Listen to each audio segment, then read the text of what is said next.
What's up, brothers and sisters? It's your friendly neighborhood Jilliboo, and you're joining me for installment number 10 of Fuel for Thought. This week's installment is aptly called Marijuana Madness. But first off, let's give a huge shout out to Cannabis Brewers Canada. Thanks for the new lid, brothers and sisters, and to Liberty Farms. I've got some love. I've got some blue jelly bean pull and snap, as well as the blue silver full spectrum extract. Not to mention some of this lovely Lindsay Live resin, as well as this crazy blue OG butter. All right, so we'll be doing a few dabs today, but as I said, today's installment of Fuel for Thought is called Marijuana Madness. Now let's start off with some madness, shall we? Look at these. Hey, guess who's going to hit the slope soon? No, but seriously, this is a pair of ski goggles, as you can tell, or cross-country goggles for mountain biking, whatever. But they're blacked out, as you can see, because back in the day when I lived on the island and ran my, mixed martial arts boot camp, I utilized this as a sensory deprivation tool. So I'd have individuals on a stationary bike or doing a high interval intermittent training protocol, and they'd have this on. So as they got fatigued, as they got tired, adding to the fact that they weren't able to see, added a small panic factor. So not only were we working on the body, so to speak, but we're working on what's going on with the mind. And as you can see, a little bit of tuck tape, and we've got some sensory deprivation goggles that can alter your perception of your environment. Now that's going to segue into the Canadian military spending $35,000 of our taxpayers' money on a whole bunch of these gimmicky goggles. Now, before I get into the meat of it, Matthew Hill is a neuroscientist and professor at the University of Calgary, and he says the initiative appears to be lacking any scientific rigor, particularly when it comes to the marijuana goggles themselves. He hasn't used the kits, but he assumes it's built on some kind of gimmickry. And he goes on to state, and I quote, "If cannabinoids are influencing neural processing in motor circuits, that is an interesting effect on the way that the brain is processing information," he explained. Putting on a pair of goggles that changes your ability to perceive the environment around you does not reflect that. That's an external change versus the internal change that goes on within us when cannabinoids interact with our CB1 and CB2 receptors, as opposed to putting on some fancy goggles or not so fancy goggles and changing the perception of the environment around you. So how much did the Canadian military spend? Well, they spent a couple of bucks. 35 grand on 26 of these. You're gonna like the name of this: Fatal Vision Marijuana Stimulation Experience. So you put the goggles on. They've got different colored balls. You catch the balls normally without the goggles on. You put the goggles on, it affects your color of the balls. You end up missing some balls, i.e., this is stimulating what it's like to be under the influence of cannabinoids. They go on to talk about a myriad of different things. There's little pens that you can get, and little tracey things, and grid mags, and blinking lights, and all this shit. But those of us that have used cannabis in any way, shape, or form, whether you're new or you're someone with decades of experience, knows that from individual to individual, the effect can vary wildly. So that was the first part that we're going to touch on this marijuana madness. But I've got some of that Lindsay OG Live resin calling, so I'll be right back and we'll do a dab. So thanks again for taking the time to join us today. Hope you're dabbing or smoking along something as equally as fine as these Liberty Farms products. Give thanks, eh? Bless up.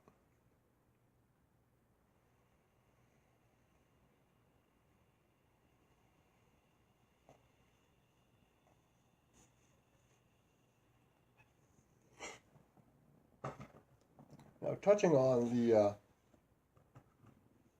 Canadian military and their gimmicky goggles and the simulation, they have enacted their own policy for service members. Depending on what you're doing or where you are and what your duties are, you can use cannabis up to 8 hours before you go on shift, so to speak. If you're using heavy munitions or heavier type of armament, they want you to stop using cannabis for 24 hours before that. Now, matter of factly, the Canadian military has a long history of being very problematic with the abuse of alcohol, whether its members in whatever service are stationed here or abroad. Canadians do have a bad reputation when it comes to boozing it up. Booze in general, it's got a bad rep, as you all know. So, next bit of a story goes on to another topic that I've touched on. I posted this in church on, or Hash Church on Facebook and on the Operation Overgrow page, and we're talking about the waste products generated by the licensed producers. Now, there is quite a few licensed producers. They do cultivate a lot of cannabis. Most of it's bunk. I could go on a whole tangent on a whole different fuel for thought about people who have tried myriads of different cannabises or licensed producers over the years, and the consensus is pretty much the same. I digress though. This is talking about the waste generated, and the waste byproducts generated are, we're talking waste from trimmings, dried cannabis flower, as well as cannabis products that don't pass quality insurance. Wow. So, in 2017, medical cannabis patients consumed somewhere in the ballpark of 52 tons of cannabis. Keep in mind that is a percentage of cannabis that is used by medical cannabis patients in this country, as well as that's exported. And I do believe the amount that's exported is probably more than it's consumed in the country by the medical patients, because they fucking know better. Anyways, of that 52 tons, 23 of it is in dried smokable form and 28 tons is in oil form. But it's a fraction of the 402 metric tons of cannabis and cannabis byproducts that Canadian LPs destroyed in 2017, according to documents obtained from Health Canada by Vice News. The destruction events, as they're called, are rigorously documented. The product has to be weighed in order to comply with the department's regulations. There's, for privacy reasons, they're not telling how much of that 402 metric tons is destroyed, but the destruction events range in size from the entry of a single gram destroyed at some point in July of 2017 to an entry in which 12.2 million grams, and in parentheses, 12.2 tons were destroyed in October. So in the month of October of 2017, fucking there was an entry of 12.2 tons. Was that the whole crop? Burning behind me is 8.5 tons of heroin, opium, hashish and other narcotics.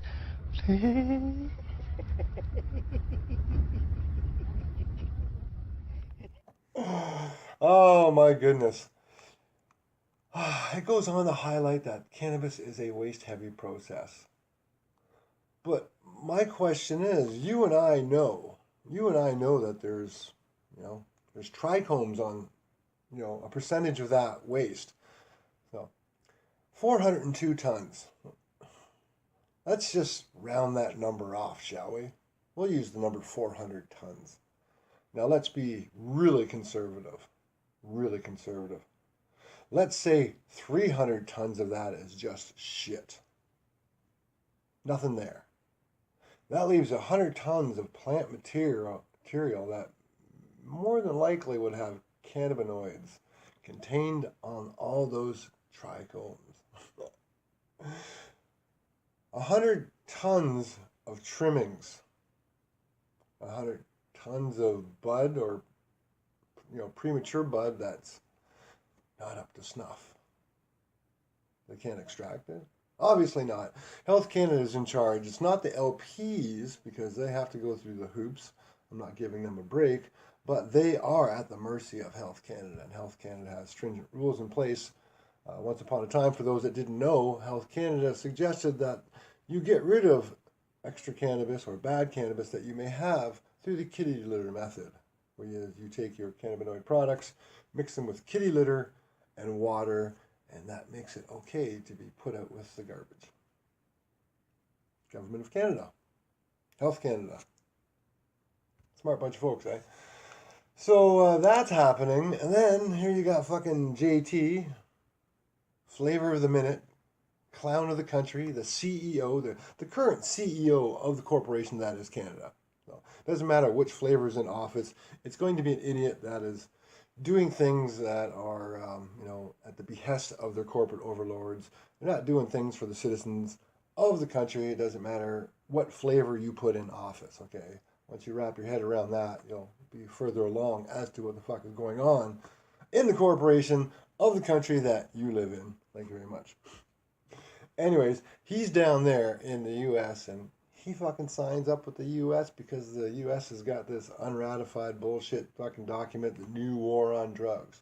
So we're like 3 weeks away from cannabis legalization here in Canada, or the farce that is legalization, Prohibition 2.0, the recriminalization of the plant to a whole new fucking level.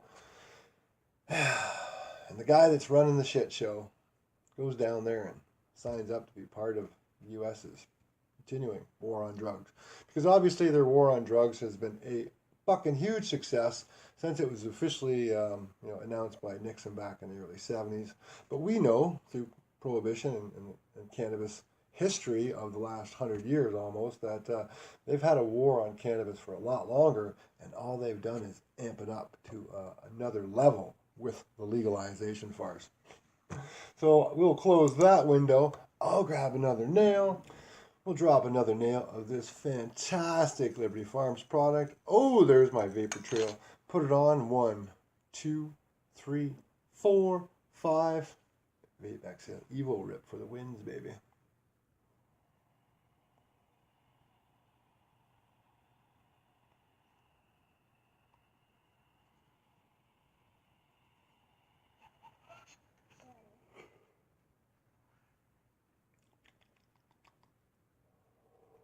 I'm not exaggerating.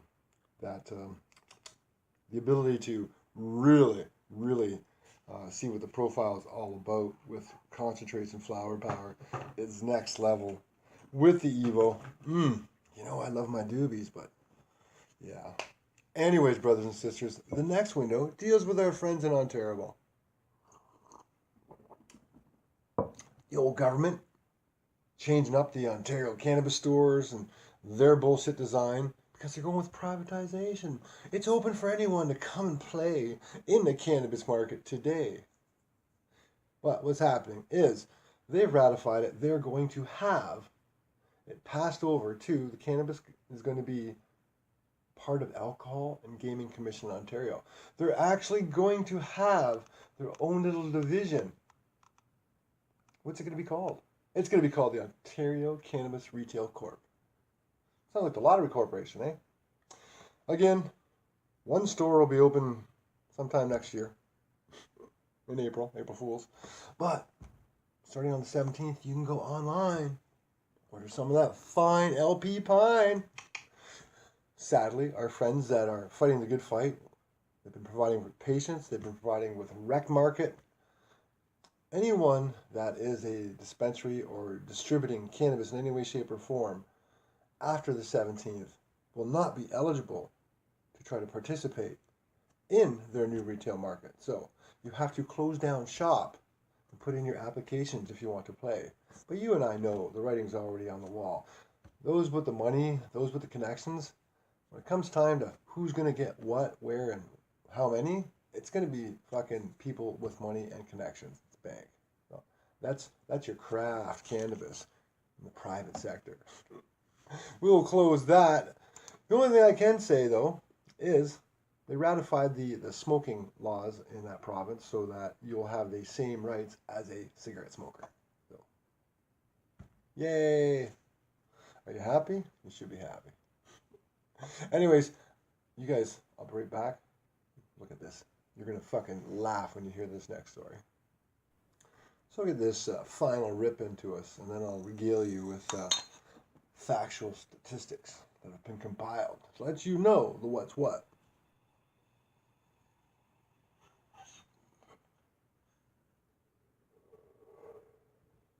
Ooh. All right. So you're going to love this.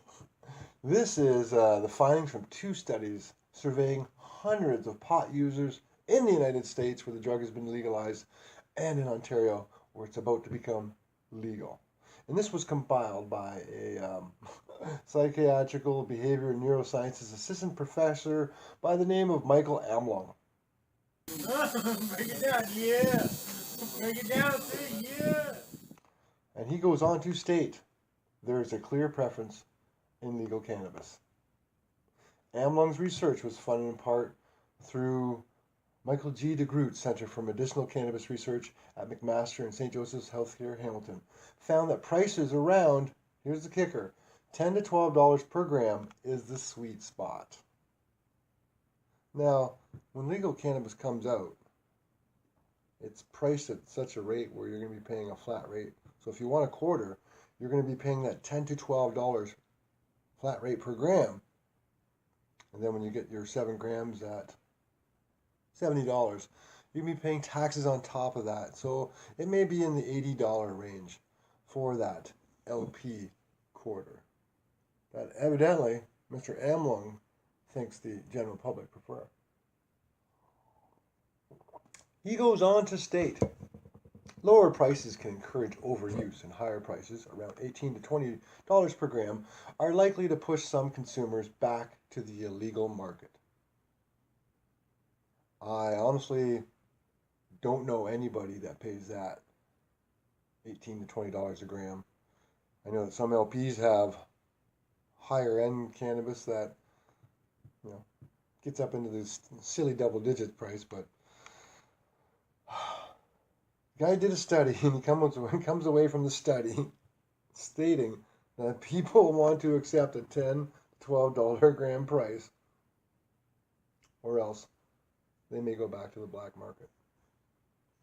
Even the federal government has suggested pricing around $10 a gram. His study has been accepted for publication by Addiction Journal and was posted online earlier this month. Now, I'll go on. I actually have the study up. It says a little bit. These people were recruited directly from the Hamilton, Ontario community, 41% of them, via online postings, says Twitter and Kijiji. Participants were required to be at least 18 and report using cannabis in the last 6 months. The sample was 40% female. Participants completed a single online assessment with measures related to cannabis use and problems, mental health symptoms, personality factors, demographics, and cannabis substitution paradigm described below.